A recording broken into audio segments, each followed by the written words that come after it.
All right, so AI, it's already here in our space, in our world of photography, of the creative space. And depending on what you do, it could radically change your life. Now, whether that's going to be good, bad, what are the things maybe to watch out for, to be aware of, that's what I want to discuss in this video. I've been a travel documentary photographer for almost 20 years. I've kind of seen it all, done a lot in the space. So these are my thoughts, my observations. Depending on where you stand on AI and sort of how much you care about it, it could be one of the most important videos for you, or it could be completely irrelevant. Now, this video is probably going to be the most improvised video that I've done lately. I don't have much time to write a script, and so I just have a computer. It's still a structured video, but I have a computer here with all the points that I want to cover, and I figured that it's better to make this video this way than not make it at all. The AI is already having a profound impact on the creative sort of fields and industries. Photography, not so much yet, but you know, it'll get there. I've been playing with a lot of the tools. I feel like I've really been quite behind on the whole AI thing. So recently, because we are staying in one place here in Brazil, I've had a lot of time. I haven't been traveling and I need to do something. So I really kind of got deep, and I mean deep, into the AI world. I've been spending like 14, 16 hours a day for the past couple of months working with AI, doing all kinds of things. So I think that whereas before I was probably behind most people on AI, right now I feel like I'm maybe ahead of like 95% of the people who are creating, just because I've dedicated almost every waking hour to find out, to get to learn AI better. And this video is going to be less about the fears that we have because of AI, you know, because understandably, there are so many questions. There are so many, what if this, what if that? Yeah, totally understandable. You know, I've had a bit of anxiety myself, I'll be completely honest. But I see a lot of possibilities, I see a lot of potential. So that's really, I guess, what this video is going to be about more, while also kind of having a pretty sobering look at all of the possibilities. So before anything else, I think it's very, very important for me to let you know where I stand, where basically what my approach is towards photography, towards this, you know, creativity in general, towards, I don't know, maybe even life, because we may be on completely different wavelengths, not on the same page, so maybe it's not worth listening to me at all. I don't know. I just want to let you know where I stand so that you know whether to watch the rest of this video or not. For me, this is kind of the hierarchy when it comes to creativity, to photography. I am a travel documentary photographer, so for me the travel component is very big, because the number one thing in that hierarchy for me of what I do is the experience. It's traveling to the places, getting to know the people, connecting, you know, all that to me is the most interesting. Learning about their stories, and then the next thing is communicating those stories, getting them out. However, whether it's photography, even writing, but I'm not so much of a writer, or whether it's video, and I think that has been the case much more for me recently. So that's the next thing. And then of course also communicating what my experience was like, you know, the feeling, the emotions, that's also a part of it. And then the next in the hierarchy is the actual image, right? Like ending up with a strong, powerful photograph, but it doesn't come before those things. Maybe earlier on in my life, the image would have been even more important, you know, because there's the whole sort of thought that, yeah, nothing counts but the image. But because I kind of value life experiences and life more now, it's not quite there in the hierarchy. Now, the last on the hierarchy, and this is important because maybe this is not the case for you, but the last for me is the camera gear, the technical stuff, the actual using of the camera. I really have to say, I really do not give a shit about this, like straight up. It's the least important to me. I use the gear, you know, the cameras, whatever tools I use, because I have to. you know, and I talk about them, I make videos about them every now and then because they are my tools. They are something that is very relevant. Of course, I want to have the most useful, kind of practical, I don't know, most integrated, most seamless tools. But I'm not one of these people that cares, oh, you shoot with a Canon, you shoot with a Sony, oh, Fuji's better. I don't give a shit. I could not care less. Again, that's very, very important because I know that some people do and they start arguing about stuff which is just absolutely meaningless to me. And there's no point getting into these kinds of arguments with me because I just don't care. Like, use whatever you want. Anyway, I don't want to get too much into it, but that's basically my train of thought on that. And I'm also not the kind of person like some people, they love the process of looking through the viewfinder, pulling the focus, whatever, having that tactile feel of the camera in their hand. And yes, I like a camera that feels good because, again, that's our tool, and you would rather have a tool that feels good in your hand rather than one that doesn't. But if I could make photos with my eyes or with my finger, I would gladly choose that over having a camera. Just to kind of highlight where I stand on all of this, a practical example, I feel that with those new glasses that, I don't know, whoever has made them, is it Meta that has the best ones, the Ray-Ban ones? Like, if there could be a solution like this, that you shoot everything that you see with glasses, right? And then you use AI to kind of shape the style of the final image, the final video, I would be pretty fine with that, I think. Some people may go, oh my God, Mitchell, you're fucking crazy. You know, you're like, this is not photography, this is not life. But I would argue that a lens is an optical illusion, you know. We don't see shallow depth of field in life. It's not like, you know, I see a person's head and then everything else behind them is blurry. It's not like that either. So you are essentially just creating an illusion with a lens. For me, I'm not too sort of decided on this just yet, but in principle, in theory, I don't have a problem with AI doing that for you as long as you have control of that and as long as you're staying true to the roots in some way. Just to put that out there. So just to recap, for me, the main thing is the joy of being there, of being with the people, meeting people, having the experiences, the interaction. That is the most important thing. Learning something, you know, about the world, about myself, having experiences with my daughter, with my wife. You get the point. That is where I stand. That is what I prioritize above and beyond everything else. So this is the context that I want to provide for you. I do also want to say what photography isn't for me, what's not important about photography. Like, some people are really hell-bent on saying, hey, well, I just took this photo, I only took 3 shots and I got this image. I don't care. Great. Good for you. You got the shot. Good. You didn't get it. Sucks for you, you know, because if you want to get an image, the image is still on my hierarchy personally. If you want to get the image, if you want to impress people with your image or whatever, if you want to impact them, then you got to have a strong image. I do not care if you couldn't get it because you adhere to some strange limiting rules that, oh, I only shoot film. Okay, good for you. Fantastic. I'm not interested in that. I'm interested in the final shot. Does it connect emotionally? Does it do kind of what you wanted it to do? Or are you hoping that the magic will come from the grainy surface of your image, which is viewed on the computer screen most of the time anyway, because you shot film? I'm not into that. Now, about AI and the shift that's happening, that's already happened in some ways, like it is here. As they say, the Pandora's box is opened, the genie's out of the bottle, and the general rule is that once the genie's out of the bottle, you're not getting that genie back into the bottle.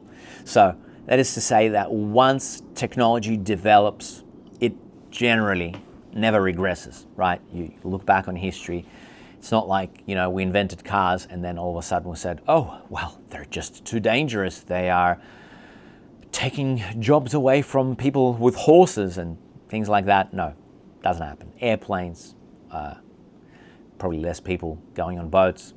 Nothing happened there. Computers, nope, they just kept kind of going ahead. So going to be the same thing with AI. Already is happening very, very quickly. I guess the difference is that it's happening at an accelerated pace, which is why I kind of really wanted to educate myself on the whole thing and why I'm making this video right now. Photography, as we know it, will it change? I think it may very well. Again, I don't necessarily have a problem with it, because as long as the essence that I mentioned is there, as long as we can still have experiences, as long as we can transmit the feelings, the emotions, and as long as it's rooted in truth, right? So if it's that glasses idea, whatever, I think that very realistically we could be looking, I mean, it's already available, but if you have a camera that shoots 8K, you can pull out stills from a video and, you know, basically call that photography. And that kind of challenges the whole idea. Well, what is photography? For me, photography is really the act of choosing that split-second moment, whether it is when you click the shutter button, or if you can be assisted with a new technology like shooting 8K and then picking that image later. Some people might say, well, that's too easy. Okay, but so what? You know, my question is, if something can be made easier, why not? Because for me, it's not really a game. You know, it's about like communicating in the best way what you want to communicate. If it's a game, if you want to, of course, it's a fun thing sometimes, like trying to be very precise and accurate. But if you want to achieve results, which is, I would rather that than play the game, then I don't see any problem with it. And then the whole thing becomes kind of a higher creative task of actually choosing the very best split-second moment out of your 8K video to represent a moment that, you know, you want to show to the world, that you think best communicates what you felt, the story, and so on and so forth. There are going to be, I'm sure, many shifts in the industry. Some of them will be pretty predictable. Some, of course, will blindside us.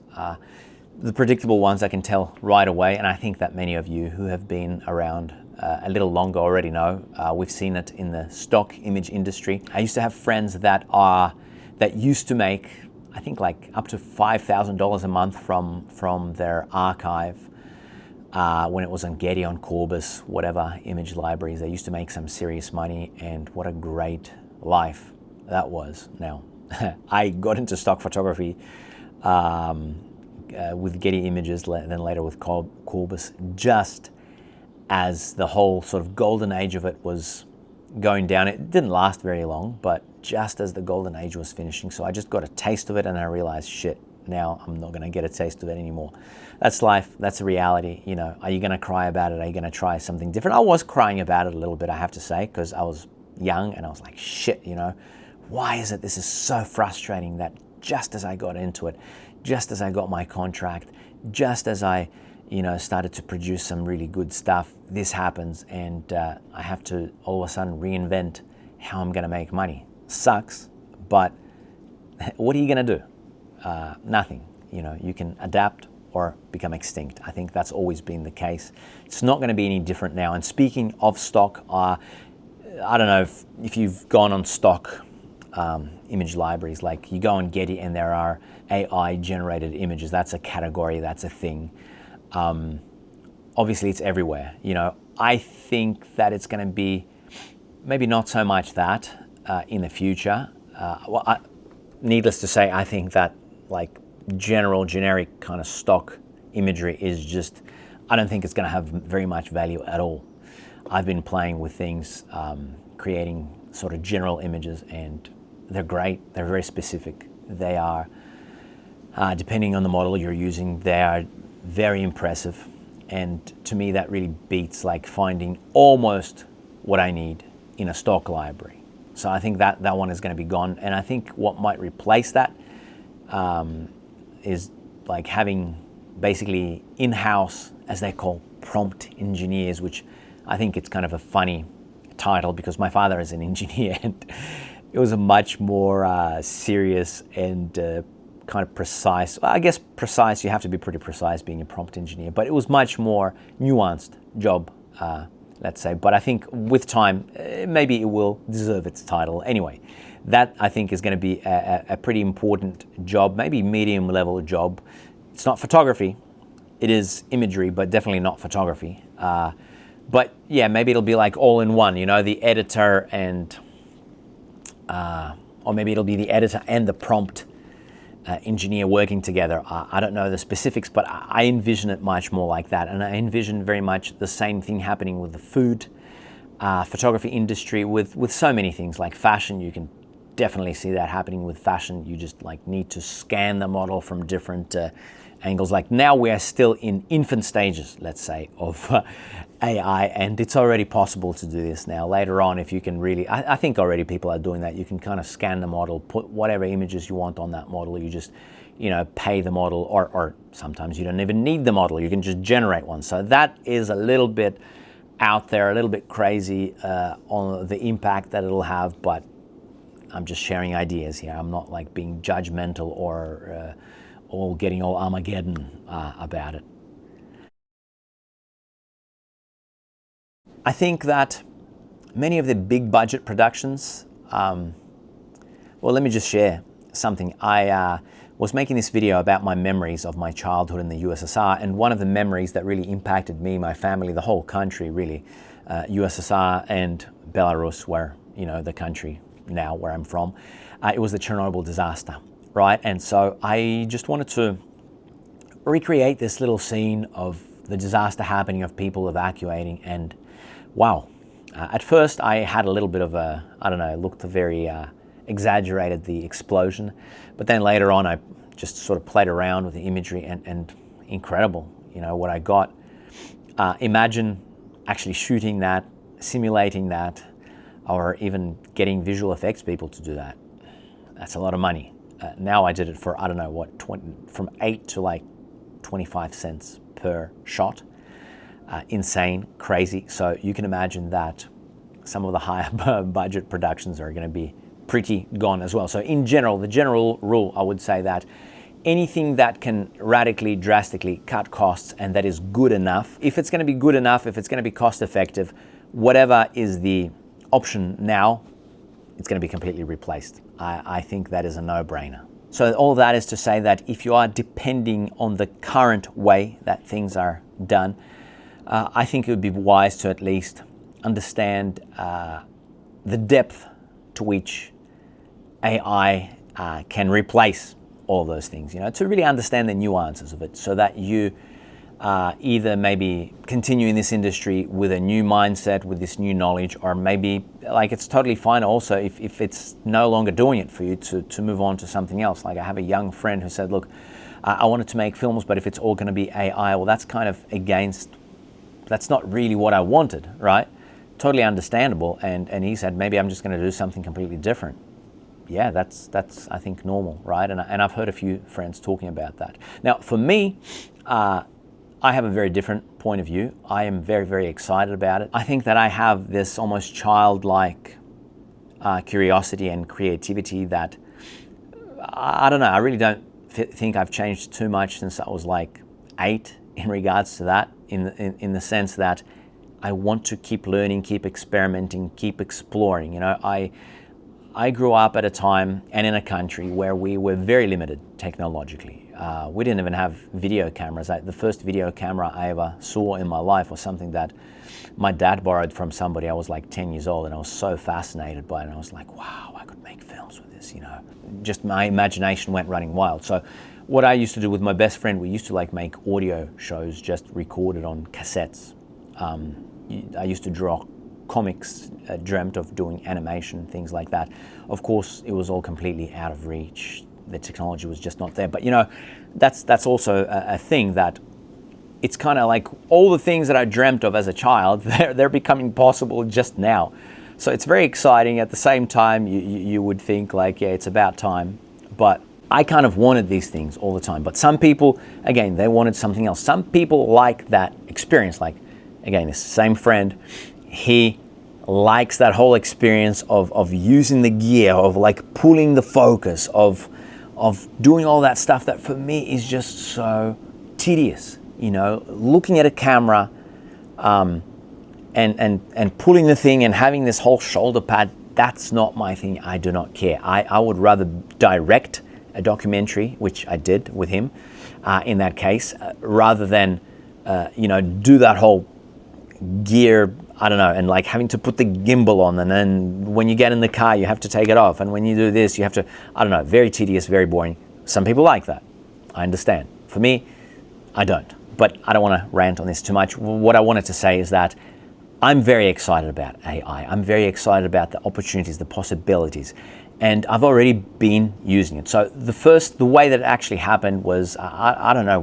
why I wanted to animate some of my old photographs, and the AI that I saw the last time I used it was just totally crap. Well, even Sora on ChatGPT, like I was trying to generate some videos and people were like going their legs to one side, their head on the other side. Horrible experience. And I think with Sora, it's actually still a little bit like that. But then I tried a few other different models and I was like, whoa, this is scary good. This is really weird. It's amazing. It's still flawed, but it is amazing.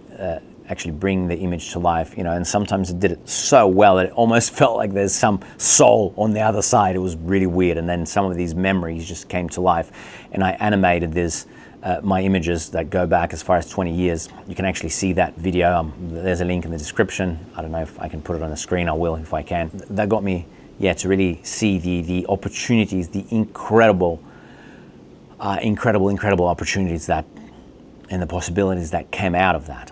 And so now I am, you know, playing around, doing little B-roll videos for my YouTube stuff. It's not the core of my YouTube video, but if I need to like demonstrate something, demonstrate a point, an idea. In the past, what I would do is I would like, I don't know, film myself sometimes or something, or use a still to represent that. Now I can actually generate that idea. I think that's really cool, you know. Maybe not all of them are super believable, but it's good enough, you know. And if I would use an animation, then it would be totally good enough. But that's what I mean, you know. Like I think even something small like that makes a video much more interesting and much more engaging. Another very cool thing that I've been experimenting with, we shot this documentary again with this friend who's very kind of anxious and not pro AI at all. We shot this film and we had a limited time, and the main character, he had all of these stories. He's from, a motorcycle just went past, but yeah, we shot this story. The character is from Peru, from the mountains of Peru. He's an indigenous guy from Peru. And part of his story is there, but really the main story, kind of the roots of his story are in the past, in Lima, because that's the interesting thing about him. I don't want to give it away, but the interesting thing is that he had this experience in Lima, and now he's living in the mountains, back to his roots, so on and so forth. But we're missing all of that, so I had to find something to shoot to represent that. But anything that we shot, it wasn't really good enough. It wasn't really connecting the story that well, right? It was better than a talking head, but it wasn't really doing it. And so now, oh man, there's a helicopter now. Anyway, now there is this amazing opportunity, and I actually created animations to represent some of those things, and I'm showing them on the screen now. And to me, this is just amazing. It creates so many layers of depth to this story. As a child, I dreamt of making animation. I even made animation when I was in university, but it used to be Flash. It was so time-consuming, so tedious, so I don't have the patience for it. You still need a lot of patience with the prompts. Prompts are very, very boring, but it's definitely like not even a comparison to the amount of time that it would take before. And I have some artistic ability with drawing, but I don't have the artistic ability to create some of these images. And some people might say, well, this is kind of stealing from other artists and so on and so forth. I do agree with that to an extent, but we're kind of in a time now where everything kind of belongs to everybody. Realistically speaking, right? Like you may say, no, that's bullshit, you know, cultural appropriation, this and that. But in reality, anybody can appropriate anybody's culture if they want. Anybody can play any kind of music. Anybody can do anything. We're in that kind of time where that's the world that we live in. There are no limits, whether it's good or bad. up to you how you look at it, but that's the reality. So when it comes to creating an animation this kind of style, I'm okay with it because I'm okay with my work being referenced, with my work being stolen, so to say. But I feel like if you kind of take a piece of this technology, then at least you're not only being on the losing end of it, right? Because I do feel like if you're not using AI, then yeah, you're only, and if you're a creative person, then things are only being taken from you. You're not taking anything from this sort of bigger thing that's kind of bigger than all of us. And so I really believe that AI will create a lot of crazy opportunities, creative opportunities. Another thing that I've been working on is I've been coding my own app with the help of AI. I would have never even attempted to code anything before. And granted, it's not the best coding. It's pretty mediocre as far as coding goes, but the app works. The app is called AI Photo Mentor. I'll probably be plugging it later on in a few months. Right now it's kind of finished, but it's still kind of developing. But the idea is that basically it is a photo mentor with the entire world's knowledge, but kind of powered by my ideas, my vision of photography, and my approach towards photography, that it should be primarily about emotions and storytelling. And yeah, basically it works to help you grow as a photographer, probably in the most effective and fastest way that we've ever been able to do. And I don't think that all of these basics and the core fundamentals of photography are going anywhere, but that's a whole different topic. But you know, that's another opportunity, just to give you an idea, that an app, you have an idea, you make an app. Crazy, absolutely crazy. So yeah, I have to say that although I had some anxiety, of course I still have some anxiety, because you see all these videos on YouTube about AI ending humanity, and then you click on it and you realize it was kind of clickbait. I actually saw a good video with Neil deGrasse Tyson, who I really respect. He talked about the whole situation, and he kind of just gave great perspective that yes, we have had really radically world-changing technologies before. Maybe they were not like changing at the pace, but we have had it. I mean, the computer as well, that changed the world. And he kind of argued that ultimately it ended up changing it mostly for the better, and that you know, like creating robots that are going to be like ones from Terminator, it's not necessarily going to be in the interest of people. Maybe that's a very rosy picture, I don't know, but it's not necessarily going to be in the interest of those who are in power and working on that to actually pursue that. You know, there's going to be a certain bottleneck, and then it's not going to be in the interest of anybody to create a robot that basically replaces humans, because we as humans want robots that do things for us, that don't replace us. Anyway, that helps me sleep at night. So I do think, or I know that AI will definitely kill some industries, you know, or whatever, sub-industries of photography. No question about that. But I don't think that it'll kill the urge to create, to make photos, to explore, you know, do all those things that I've been talking about. It doesn't, like, for me, there's no comparison writing a prompt or traveling and actually having the experience. For me, I'd like to combine both. Have the travel experience, do this and that, and then maybe if something is missing, write a prompt, animate a photograph, or I don't know, if I need to create a special effect or something from a memory or something like that, that's where AI comes in for me. But it's not like it makes me want to explore less. It makes me want to learn more about music, to create music with AI, more about maybe certain film styles or whatever, certain visual styles. It makes me actually want to learn more and to get even more creative personally.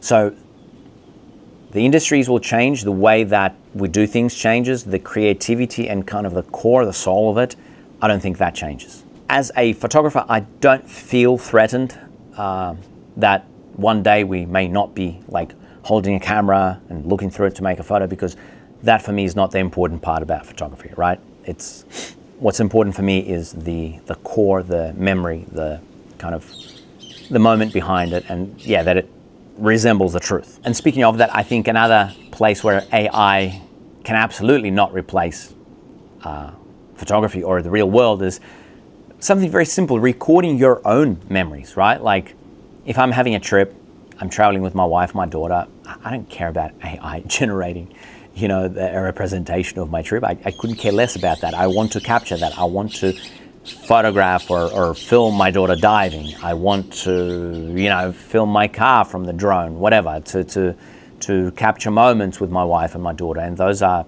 some of my most precious photos, right? AI, irrelevant on that side, right? Like if it's my own memories, yeah, cool, because I simply don't have the photos of some things from my childhood. It's cool to be able to kind of recreate that. But of course it doesn't have the same meaning or, significance. It's just cool to be able to do it. If I had the photos, I would much rather that, obviously, than some representation of it. So yeah, whatever the technology is going to be, whether it's going to be AI powered or whatever, I don't care. For me, the main thing is that the image holds truth, that it really truthfully to me represents my memory. And maybe the terms will be different. Maybe there are going to have to be some regulations and all of that.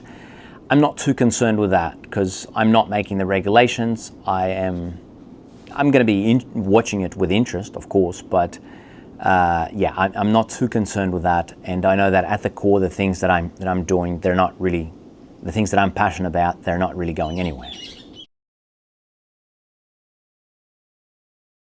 Now, here's something that I think is very interesting, and I think it shows you more how some people, they just don't want the change because they want to stay in power. They want to have the advantage. They don't like when the people who don't have power all of a sudden get it when they get a voice.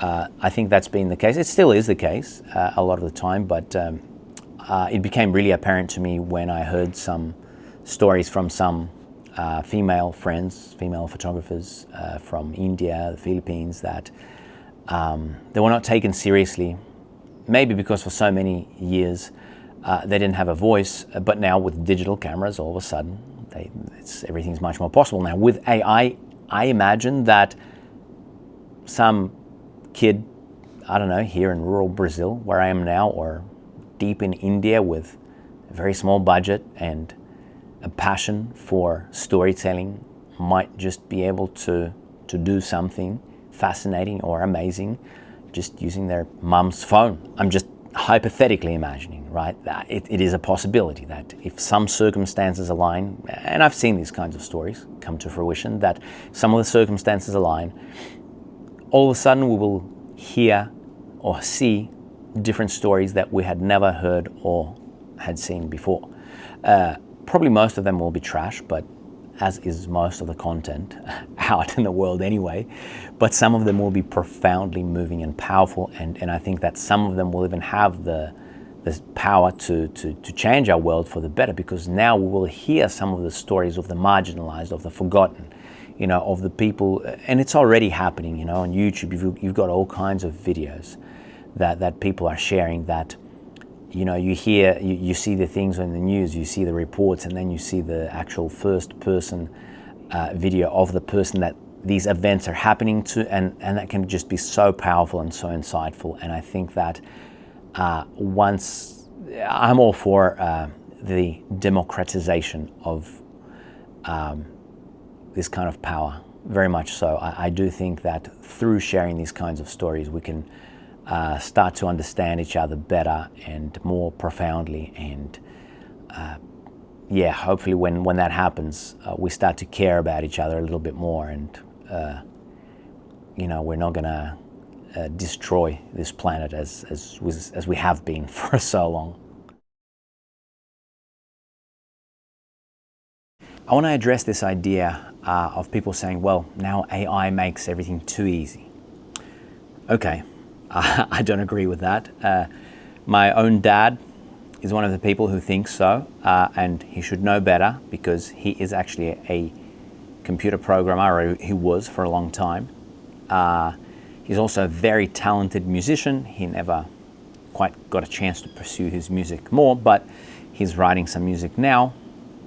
And I think he found out that it's not too easy, because he said, well, I can just tell AI what to do and tell it to make me a video like it's some fucking magical I don't know, thing that'll just make things. It feels like that sometimes, but not so easy just yet. So he had this song and he uploaded it to ChatGPT, explained what it was about. He really didn't need to upload the song because the explanation was enough, and it generated an image, but then he wanted to make a movie out of it. ChatGPT, of course, couldn't do that. Not a movie, a video clip, music clip. And then he uploaded it to some other services and he got 5 seconds of video. So not too easy. That's all he got. The thing is, you still need to know how to edit, how to make everything flow, how to kind of have a rhythm to everything. So there's still so much that goes into making a film. I don't know, maybe one day will come when you just tell AI to do something like a really thorough, detailed prompt. But I think that, I don't know if that's actually going to be the easiest way to do things, right? Like, I think it's actually going to be easier to do things how we do them now with editing software, because it's non-linear. You don't need to like write things out, type things out. Anyway, if you think it's too easy, try making even a short film, see how you go. When I said it was more accessible and that it's easier, I meant, and when I said that a kid in the middle of nowhere can do something, can do something incredible now, I meant that it has to be a pretty talented genius kid that could do that. I think that the barriers sort of to entry might be lower, but the standards are still pretty high for what's accepted as interesting, as fascinating, as worth watching. I don't think that changes. And just because you can create something like an 8-second meme video through VO3, okay, that's cool, but that's not a short film, you know, 8-second meme to a whole little short film. Very, very big difference. And I guess this is just all to highlight that storytelling, it's still a skill that's very much in demand.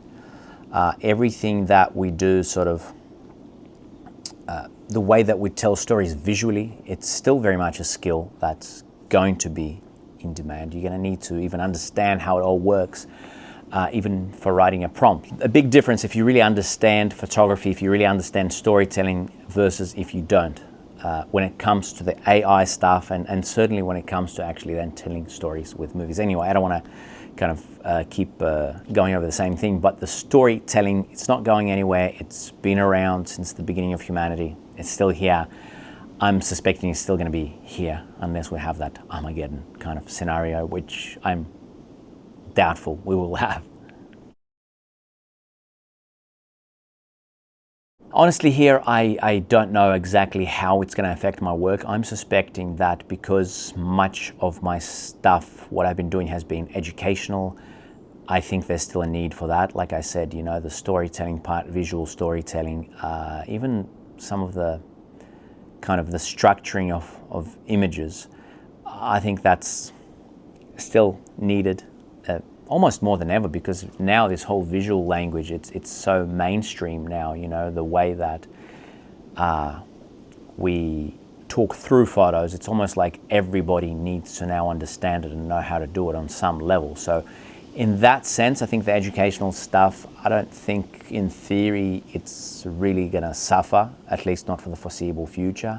But the stuff with projects and things like that, of course, there's always no budget for this and for that and buying your photographs, unless it's a very specific photograph that's documentary, which is kind of what people buy from me anyway. Anyway, it's not like they buy, and that's really honestly not been a big thing of what I've been doing lately, you know, selling images. For a long time, that's not been the focus, because I understood that there's very little demand for images ever since the microstock days. But yeah, unless it's something very specific, of course, no one's going to buy anything. You're just going to generate it with AI, realistic, normal. Maybe some of these projects that I was a part of where I was kind of the face behind the camera or was part of that campaign in Andalusia. Don't know if anything like that is going to happen, hopefully. Or maybe they'll just get people to be like in a green room and shoot you there and then put you in place, and that's going to be that. I don't know. I hope it's not going to be that, but there's not much point talking about it just yet, because it's all speculation and something that I'm much more vague about. I have a much more vague idea about. And another thing that I really believe is that this is really the era of the curious childlike curiosity, the tinkerer, the person that sits there, experiments, tries one prompt, another prompt, really goes deep into this experimentation process and learns through that, like a child almost, because a lot of this stuff is new. No one really knows anything that concrete about it. You really have to try and see if it works or not. And I think, again, to me, that's exciting. But that is the kind of person who's going to benefit most, the one who's curious, the one who is ready to adapt, to learn something new. Maybe that's something to think about in case you have been very sort of against learning new things. One quick thing I want to mention is that prompt engineer is probably going to be a real thing, like a very common kind of job. Not the most exciting role, but definitely something that is a reality, I think. And you would think that, asking AI to just do something, it'll just do that. No, it's not quite like that. There is certain terminology, there is a certain amount of knowledge that you need to know. So perhaps these prompt engineers are just going to be people who are really aware of culture in general, of some art, history, theory, style, stuff like that, and they're just going to be able to dial in. And they're probably going to be prompt engineers who specialize in certain things, like prompt engineer that specializes in photorealistic stuff. This is what I'm thinking as the whole thing grows. And again, that sounds a little bit boring on one hand. On the other hand, it's probably not too different from other not overly exciting jobs. My hope, of course, is that it's not going to completely replace the kind of photography that we enjoy, but it will replace some, and as I've already said, it won't replace other kinds. So, but prompt engineer, I think that's an opportunity that's going to come up for a lot of people, and I don't know, not the most exciting thing, but I think it's still kind of interesting and can be fun. Now, just some closing thoughts now. Like I keep saying, technology doesn't usually regress. Once that genie's out of the bottle, it ain't coming back. My whole thing is always, how can I get on with the times? How can I adapt to what's there? I don't think, again, like I said, that what I do is gonna go away. Maybe I've been subconsciously future-proofing myself. Maybe it's just luck, but I would certainly hope that it's not going to get to a point where people are not going to want to travel. Or maybe it'll be better, actually, if people don't want to travel as much. Places will be more calm, but I don't think that's going to happen. I think that curiosity always has immense value. This sort of desire to experiment, also to learn new skills, to upgrade yourself in a way, right? Like upgrade your own software to feed in the new knowledge. That has always paid off in photography through the 20 years that I've been in it. By the way, I'm not trying to convince you, convert you. I'm just sharing my thoughts, whatever that means, to you, if it's valuable or not. These are my genuine thoughts and just some kind of predictions, or not really predictions, visions for the future. Take them for what they're worth. They're just speculations and predictions, but they're coming from years of experience and a certain understanding of the industry, I guess. What I think all of us can agree on is that nothing ever stays the same. It never did stay the same. We've always had to adapt to changes in history ever since technology started to kind of become a big part of our lives. Things have been moving very quickly. If you think back on, what is it, like, well, those of you who are old enough, but if you think like when I was a teenager, that's when the phones came about, and I think that really started a whole new kind of revolution in communications and this and that. And I don't know, a lot of people will say, oh yeah, but now all the children are on the phones and yeah, no one is playing outside. Well, I don't know, my daughter is still playing outside. She doesn't give a shit about playing games on the phone, but I'm using the benefits of the phone. I'm talking to my 93-year-old grandmother on WhatsApp, in another country, and I I'm so grateful because of that, because before we had the phones, even at first when we had the phones, I wouldn't be able to speak to her for months. We would exchange letters back in the day, you know, so go figure. Some people yearn for the good old days. For me, I try to take the best of technology and put aside the things that are not beneficial to me. I'm trying to raise my daughter that way, and yeah, like you gotta be a bit more thoughtful, of course. You can't let TV or the internet or the phone raise your kids or affect your life to a point where, yeah, you feel like you're losing control. But that's about it. Adapt, create, and enjoy. This has been long enough. Thank you so much for your attention. If you stuck through here, then subscribe to the channel, please, because you've listened to this whole huge video. Thank you so much.